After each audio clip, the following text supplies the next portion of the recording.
Hello, hello, hello. In this video, I'm actually gonna go over a tank that I don't like that much. Oof, it's a little bit too slow. The gun is not that good in my opinion, but it's called the King Tiger C. Well, C stands for capture, but it's the King Tiger, an American captured tank, so you need to have an American crew on this German tank. Even though the Tiger 2 in the game and the Tiger has been buffed and fixed around with, I would say, by Wargaming, this tank is like old school Tiger 2, I would say. It's not that good. I don't know. The gun doesn't speak to me.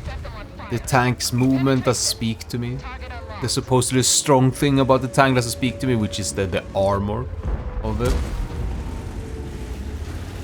And in general, it's just a slow tank that lacks very strong turret armor, or strong turret armor, as I'm trying to get past its Vika here.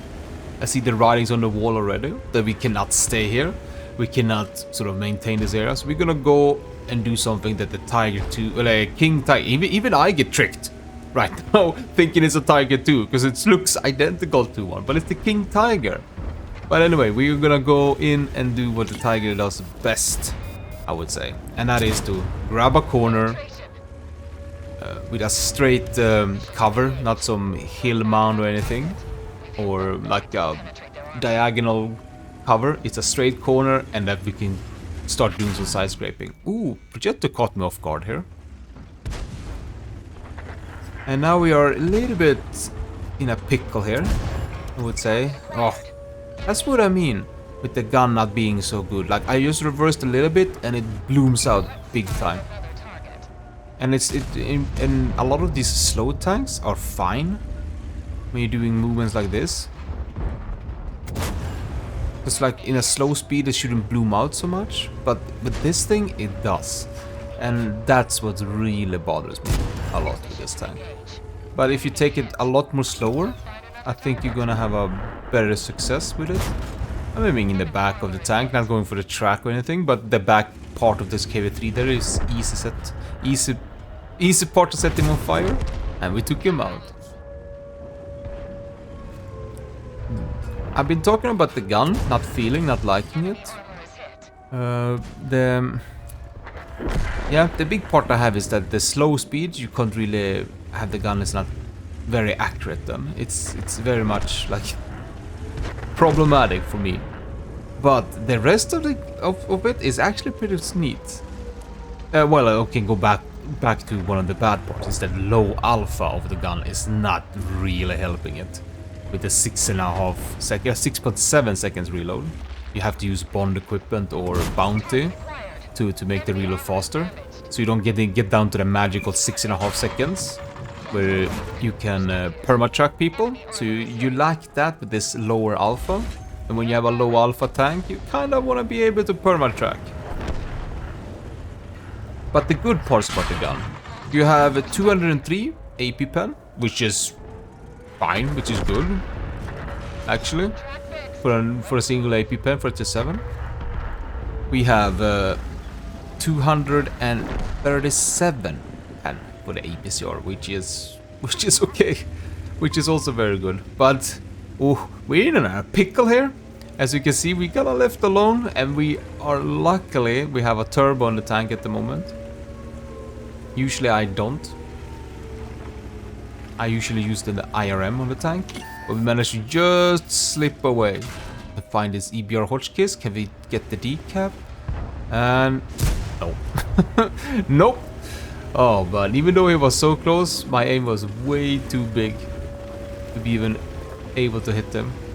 And I know they're incoming from behind the others. And here, a little bit of a struggle finding this Panther. I don't know.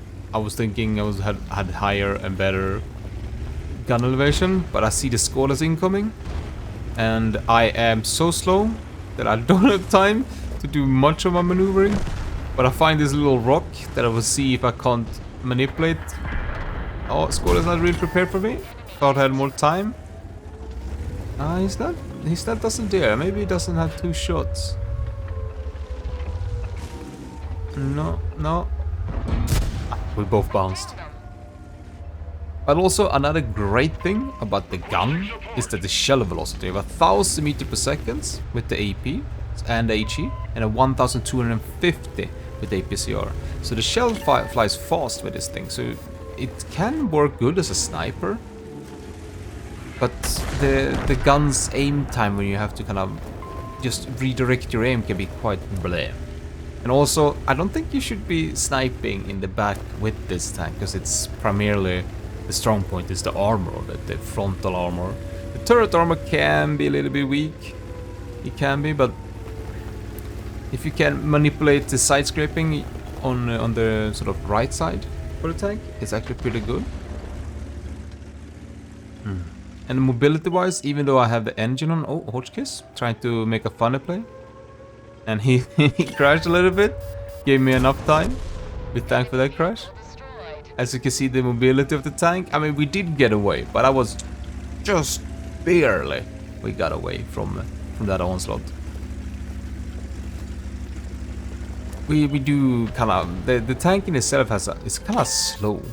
Its bone speed is like super heavy tank, you know, like a Maus or the E100 that I did the tank review of.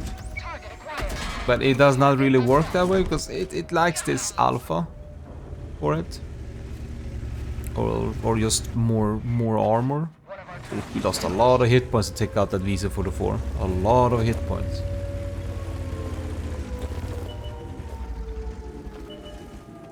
And for people that know about the VK43, no, what is it called? There's another Tier 7 heavy that's called VK, which is like the sort of opposite of the King Tiger, which has low armor, but the gun, same alpha, same shell velocity and everything, but it's more maneuverable and the gun is a little bit more stable, actually.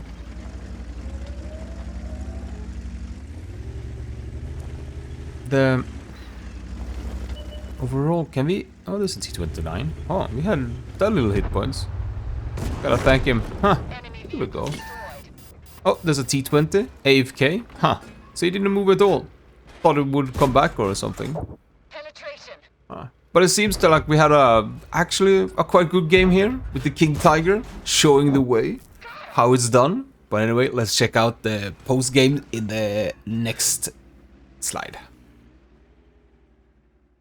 And in the post game, we got 2,975 damage, then 5 kills with 2,094 spotting. So we didn't do loads and loads of damage, but we aced it, so it's pretty nice. And I think the game was reflecting that we did actually properly good. We had a whooping of 1,646 base XP, raw XP, yeah, top of the damage in the team. Feels good. And we actually earned 100,000 credits on this tank. So it's an okay credit maker. If you can get it going, that is. But anyway, let's go and check out in the garage. And in the garage, like always, we will go over the crew, the equipment, consumables, ammunition, and the field modification of the tank, which is actually important, very important for this tank, believe it or not. Anyways, the crew, I brought my old T29 crew because it needs a radio operator. Otherwise, I used my T32, but I thought, let's bump up my T29 crew as well. But crew-wise, it's straightforward. Commander, Brothers in Arms, Sixth Sense, Repair, Recon, and on the 5th one, I guess you do the sun detection. Actually, no, you don't do the sun detection because you're not fast enough to even try and dodge the artillery. So I guess it's up for grabs. It could be anything from firefighting to... I don't know, actually. I don't know. But we continue to the gunner. We go with the Brothers in Arms, Snapshot, Repair. And I actually have camo here, but it's probably because I have it since from the T29. For some reason I have one camo. I probably would have picked firefighting, because you don't have too good of a camo in the T29. But enough for T29, we're here about the King Tiger. And for the 5th skill, I guess you pick firefighting.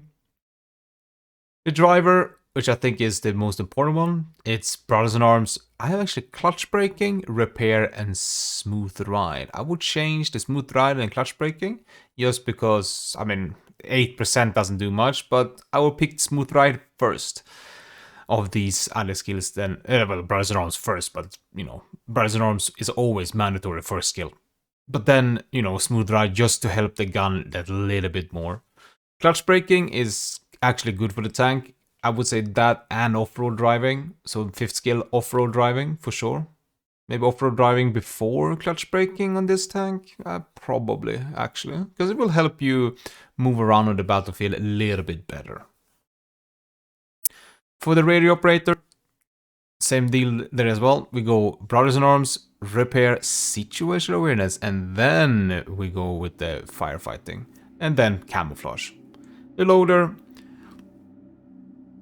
Brothers in Arms, safe stowage, repair, firefighting. I will probably pick intuition before firefighting here. Safe stowage, I think it's kind of good to always have. This tank I have been ammo racked a little bit here and there, especially like side shots or yeah, especially side shots. I get ammo racked, so you don't want to have this one blow up. So, you know, it's good to have safe stowage. And intuition, it's only useful when you want to switch over to HE, which you don't really tend to do because it's not the strongest HE. But it doesn't have the pen, but it flies fast. So I guess like if you're really hyped about shooting HE, then pick the intuition. But the repair goes first. Repair is very important for the tank. But let's go over the equipment for the tank. In the video we saw we had this equipment, the ventilation, rammer, and turbocharge. This tank cannot, I repeat, cannot have the vertical stabilizer, which would help it greatly, actually. The turbo is just to help it move around on the battlefield, because it struggles with that speed, with the turning, everything it struggles with. But you're still gonna have kind of a poor gun handling. But for my next set of equipment, we change out the turbo for the IRM, which is gonna be the small vert stab, which is gonna help us with the gun handling. Just tiny bit. It's still gonna be this. It says it's 2.3 seconds aim time, but it feels like it's more. But it comes down to how you move the tank and where you go and such like that. Not where you go, but how you move the hull and the turret traverse, which comes to effect. But the IRM helps against all of those things: the turret traverse speed, the hull traverse speed, the dispersion during vehicle traversion. But it also helps you to turn, not doing any top speed, but we're so slow. The turbo helps a little bit with that, obviously, but it doesn't do too much, I would say, for this tank. And then for the shells and the consumables, you don't need the firefighting too much, like the automatic fire extinguisher. I've noticed I've not been set on fire too many times, even from the shots from the rear. It's been a few cases I've been only been set on fire, but it's been in 40 games, I would say, I think. 30, 40, 35, 40, I play this tank. The shells, we have plenty of shells, so we can load up loads of 10 HE and 25 APCR and 35 regular AP. So we have loads of shells. I don't need a secondary loadout. But let's go into the field modification, the important part, I would say. And this is a must. This 7% maintaining speed across all terrain times is a must. This on this tank, because otherwise you are never gonna get up to this top speed. I mean, you don't even get up to the top speed. I think with the turbo you might get up with the top speed. Obviously on downhill, you get up to it. Even though I complain about the aim time, we're still gonna take the 3% aiming circle because it outweighs the 5% aim time mathematically, straight up. So take the small aiming circle, screw the aim time. And here comes the important part. What you really want is this 3% view range, because otherwise, if you don't have this periscope electric drive, you won't have full view range if you're not using an optics on the tank. So it's very important to have this to help the tank even more with the ventilation. You don't want, I mean, you could take this, but I don't see much point. I'd rather take this because it outweighs the minus every single time, the view range from the stun duration. Overall, this tank is not my type of tank. I struggle with it immensely. I feel like it's there's two ways you could change this tank that I would see make it, you know, even better. I mean, some people are gonna like it. I'm not one of them, but what you can do to make it better, that I would say, okay, this is, you know, I can see the potential in it, is to lower the reload with 0.2, just so you can get it down to 6.2. I know maybe with bond equipments, I should have, if you check here, let me check there. No, but then you can get down to the 6.5 second. But I feel like if you need bond and bounty equipment to improve the tank, to make the tank work, the tank is not good then by standards. That either you lower the reload to 6.2, 6.5, you can get down with standard equipment, or it's better gun handling on lower speed, especially when you reverse. When you have that kind of a fine gun handling on low speed, then you can sort of maneuver, you can fight, you can be more active. Otherwise, you're kind of stuck on a corner peeking mentality. And that's not gonna work out in the long run. I mean, it might work out in the long run, but it will be very monotone and the same. But anyway, that was my little review of the King Tiger C. Well, the King Tiger captured. Tank looks good. Tank's not good. I give it a arbitrary number, 6 out of 10. But thank you so much for watching. I hope you liked it, hope you enjoyed it, and I'll see you next time, and I'm out of here.